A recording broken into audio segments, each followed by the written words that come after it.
हो गई है पीर पर्वत सी पिघलनी चाहिए, हो गई है पीर पर्वत सी पिघलनी चाहिए, इस हिमालय से कोई गंगा निकलनी चाहिए। आज ये दीवार पर्दों की तरह हिलने लगी, आज ये दीवार पर्दों की तरह हिलने लगी, शर्त लेकिन थी कि ये बुनियाद हिलनी चाहिए। सिर्फ हंगामा खड़ा करना मेरा मकसद नहीं, मेरी तो कोशिश है कि ये सूरत बदलनी चाहिए। मेरे सीने में सही या तेरे सीने में सही, हो कहीं भी आग, लेडीज एंड जेंटलमैन, हो कहीं भी आग, लेकिन आग जलनी चाहिए, आग जलनी चाहिए।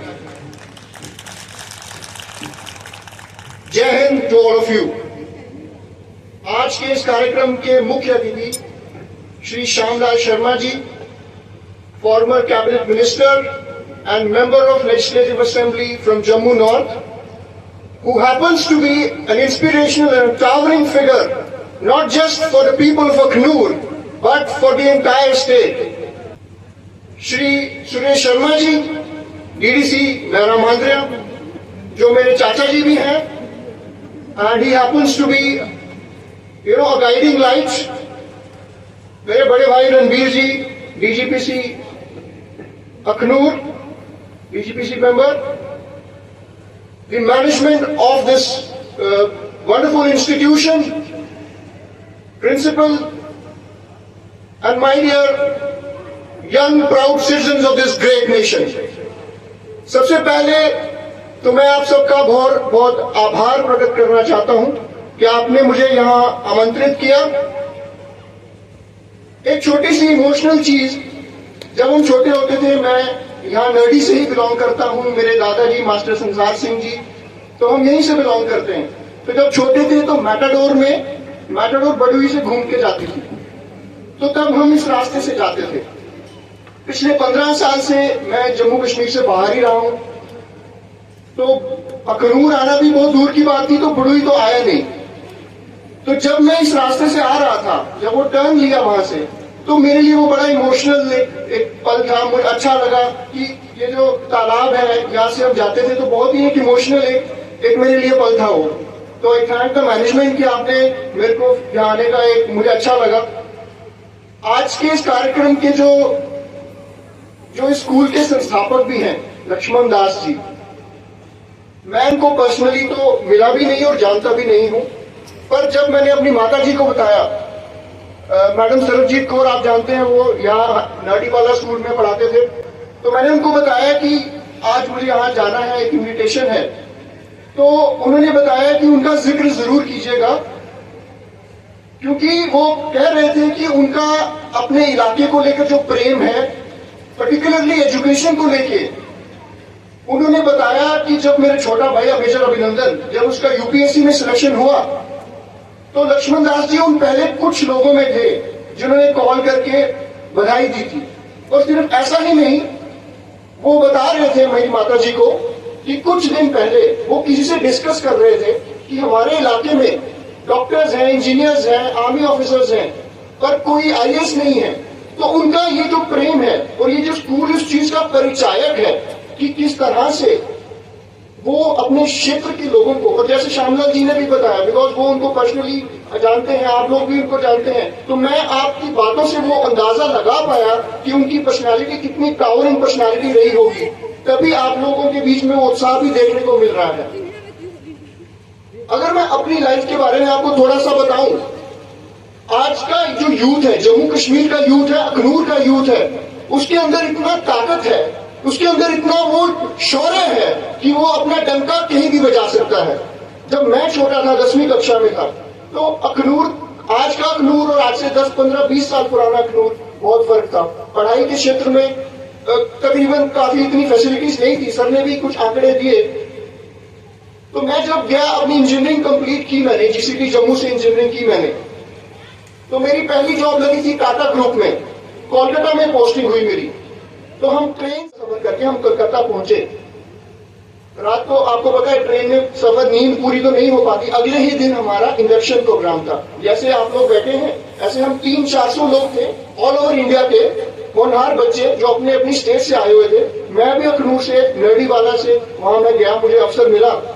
तो मैं वहां देख के पहले तो बहुत चक्का रह गया कि मैं यहाँ पे अपनी जगह बना पाऊंगा या इन बच्चों में कहीं गुम हो जाऊंगा। वो पहला दिन था, मैं लास्ट सीट पे बैठा था अपने दोस्तों के साथ। तो जैसे मैंने बताया कि ट्रेन का सफर करके गए थे, तो सर झपकी लग गई। तो मैडम खड़ी थी जो इंचार्ज होते हैं वहां पे, तो उन्होंने मुझे पकड़ा कि सर आगे इंडक्शन लेक्चर दे रहे हैं, आप सो गए हो। पहला ही दिन और मैं सो गया, पहले ही घबराया हुआ, पर अब मुझे डांट पड़ गई। और मैं सोच रहा हूं कि मैं इन बच्चों में कुछ कर भी पाऊंगा कि नहीं। अगर मैं आपको 3 महीने बाद में ले चलूं फाइनल डे, जब वो कंक्लूजन वैलिडिक्टरी प्रोग्राम था, उस दिन भी मैं सौभाग्य से या फॉर्चुनेटली उसी जगह पे बैठा था जहां फर्स्ट डे बैठा था। तो क्या हुआ, एनुअल जो कंक्लूजन प्रोग्राम था, उन्होंने मिस्टर टीसीएस, मिस्टर टाटा का अनाउंस करना था और बेस्ट कैडेट की ट्रॉफी मिली थी। ऐसे ही उन्होंने शुरुआत की कि who is going to be mister TCS, who is going to be best cadet. To my good fortune prize तो मिला मुझे, मैं मिस्टर टीसीएस और बेस्ट कैडेट तो बन गया। पर लोगों ने जब पूछा उनसे तो उन्होंने नाम लिया नवजोत नवजोत। तो मेरे लिए उस प्राइज से ज्यादा वही नवजोत जो पहले दिन सोते हुए पाया गया था, वही नवजोत बेस्ट कैडेट बन गया। मेरा इस कहानी को बताने का क्या तात्पर्य है, एक छोटे से कस्बे नदी से जाके अगर मैं वहां ये कर सकता हूं। मैं जब छोटे थे हम सोचते थे दिल्ली के बच्चे बहुत ज्यादा तेज हैं, बहुत इंटेलिजेंट हैं, उनको बहुत फैसिलिटीज हैं, हमें वो फैसिलिटीज नहीं है। पर ऐसा बिल्कुल नहीं है। अगर आप अपने मन में ठान लो कि मुझे ये करना है, तो दुनिया की कोई ताकत आपको रोक नहीं सकती। वो कहते हैं ना, लहरों से डरकर नौका पार नहीं होती, नहरों से डरकर नौका पार नहीं होती, क्योंकि मेरे दोस्त कोशिश करने वालों की कभी हार नहीं होती। तो कोशिश करते रहिए, अपने जीवन में अग्रसर रहिए, अपने लक्ष्यों को साधिए। और पेरेंट्स को मैं एक चीज जरूर बोलना चाहूंगा, बच्चों पे प्रेशर मत डालिए। पढ़ाई करना एक बड़ा ही रोमांचक आपका एक एडवेंचर होना चाहिए। मुझे याद है मेरे पेरेंट्स ने पढ़ने के लिए बोला, लेकिन प्रेशर नहीं डाला।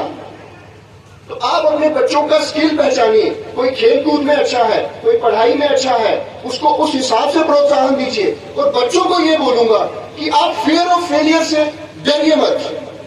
फेलियर नाम की कोई चीज ही नहीं है, फेलियर होता ही नहीं है कुछ। जब तक आपके अंदर श्वास है, as long as you're breathing, my dear friends, there is no failure.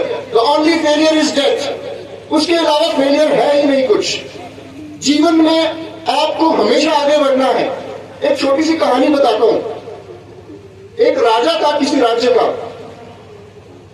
उसने अपने महल में एक नया मंदिर स्थापित करना था। तो वहां पे एक भगवान की मूर्ति भी ऑब्वियसली लगेगी। तो वो अपने राज्य के सबसे मशहूर शिल्पकार के पास गया। उसने उसको बताया तुझे मुंह मांगी कीमत मिलेगी, पर भगवान की ऐसी मूर्ति बनाओ कि उसकी शोभा देखते ही बने। तो उस शिल्पकार ने बोला राजा जी हो जाएगा बिल्कुल। उसने कहा मैं 1 महीने बाद आऊंगा, आप ये बहुत खूबसूरत मूर्ति बनाइए। तो वो शिल्पकार गया, पहाड़ी में पत्थर तराश के लाया। तो वो शेनी और हथौड़ा लेके जब उस पत्थर को वो मारने लगा, तो वो पत्थर चिल्ला उठा, कहता मुझे मत मारो मत मारो, मुझे तकलीफ हो रही है। उसने फिर से कोशिश की, लेकिन वो पत्थर वो शेनी और हथौड़े के वार को सह नहीं सका। उसने उस पत्थर को फेंक दिया। वो फिर से गया उसी पहाड़ पे, कोई दूसरा एक पत्थर तराश के लाया। अब फिर से उसने वही प्रोसेस रिपीट किया, वो हथौड़ी से वार करना शुरू किया। पर इस बार उस पत्थर ने कोई आवाज नहीं की, वो उस वार को सहता गया। और 1 महीने बाद जब राजा आया तो एक खूबसूरत भगवान की मूर्ति तैयार थी। तो उसने मुंह मांगी कीमत दी और मूर्ति लेके जब महाराज जा रहे थे तो उनके पांव को ठोकर लगी। वही पत्थर जिसको फेंक दिया था, जो वो हथौड़ी की वार को बर्दाश्त नहीं कर पाया था, उसको पूछा ये पत्थर मैं ले जाऊंगा। राजे के वजीर ने बोला, उसने कहा जनाब ले जाओ, ये तो हमारे किसी काम का नहीं है। अब राजा अपने महल में आ चुके हैं, वो भव्य पूरा सजावट के साथ उस भगवान की मूर्ति की स्थापना की गई उस गर्भगृह में। और फिर वो जो दूसरा पत्थर था उसको सीढ़ियों में रख दिया गया। जब भी कोई आता था वो नारियल लेके उस पे पत्थर पे मारता था। और उस दूसरा पत्थर जिसने तब दर्द को बर्दाश्त कर लिया, उसकी पूजा हो रही है, वो भगवान बन गया। और दूसरा पत्थर जो दर्द बर्दाश्त नहीं कर सका, उसको रोज अब पत्थर से मार पड़ती है, नारियल उसके ऊपर रोज फूटा जाता है। इसका तात्पर्य क्या है? जीवन में अगर हम दर्द बर्दाश्त करने के लिए तैयार हैं, तो ऐसी कोई चीज नहीं है जो हम हासिल नहीं कर सकते। और हासिल हमें करना भी कुछ नहीं है, हमें अपने आप को एक बेहतर इंसान बनाना है। पढ़ाई लिखाई का मतलब ये नहीं आप डिग्रियां ले लो। मैंने बहुत बहुत बड़े पदों में बहुत छोटे इंसानों को देखा है, और एक छोटा एक काम करने वाला इंसान भी बहुत बड़ा एक ओहदा रखता है। जैसे सर ने कहा, किसी पद से इंसान की गरिमा नहीं बनती, गरिमा इंसान के चरित्र से, किरदार से बनती है। तो अपनी स्पीच को खत्म करते हुए मैं इतना ही कहूंगा कि आप बच्चों को यह कहूंगा कि जीवन में लक्ष्य साधिए, hunt your goals, set your goals, set bigger goals and then chase them down, because as Dr. Vikram Sarabhai के बारे में आप जानते होंगे, जो इंडिया के फर्स्ट स्पेस साइंटिस्ट थे, जिन्होंने इसरो की स्थापना की। उन्होंने क्या कहा था? Sky is not the limit, sky हमारी लिमिट नहीं है, sky is just the beginning. ये तो हमारे उस ड्राइंग बोर्ड की शुरुआत है। तो जाते जाते ये कहूंगा कि श्री कृष्ण जी ने साफ कहा है, श्री कृष्ण जी ने साफ कहा है, सिर्फ कर्म हमारा कल होगा। श्री कृष्ण जी ने साफ कहा है, सिर्फ कर्म हमारा कल होगा। और कर्म में अगर सच्चाई है तो कर्म कहां निष्फल होगा। हर एक संकट का हल होगा, आज नहीं तो कल होगा, आज नहीं तो कल होगा। तो बहुत बहुत शुक्रिया आप सबका, बहुत बहुत आभार, आपने मुझे यहाँ आमंत्रित किया, और बहुत शुभकामनाएं। एक अच्छा इनिशिएटिव आप यहाँ चला रहे हैं, और श्रद्धांजलि लक्ष्मण दास जी को भी बहुत बहुत धन्यवाद। जय Hind. Thank you so much, sir, for giving us such a motivational speech. अब बारी है कि